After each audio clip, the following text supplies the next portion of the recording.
Sopo sing kuat nandang kahanan,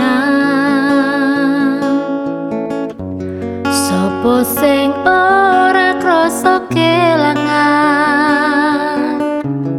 ditinggal pas sayang-sayange, pas lagi jeru-jerune kowe milih dalan liyane.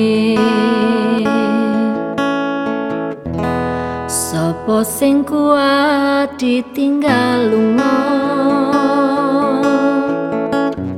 sopo sing atine ora lara, kenangan sing wis tak lakoni tak simpen ning jero ati, dhewe wis ra dadi siji.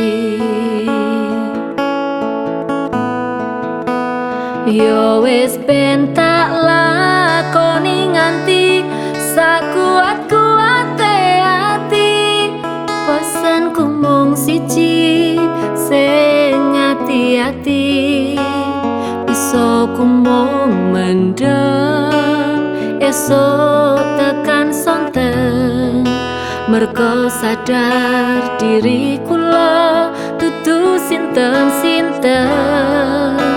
Yo wis ben mung tak pendem rasa sing ana ing jero dada, tetep tak dongakno muga urip mulya, iso ku mung nyuwun muga ora keton cekap semanten matur nuwun.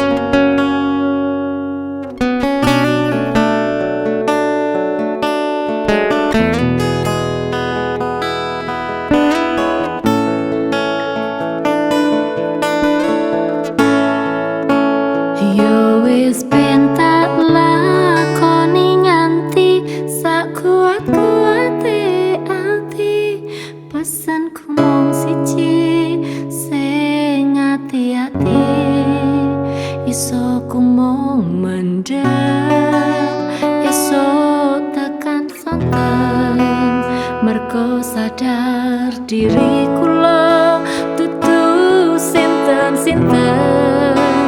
Yo wis ben mung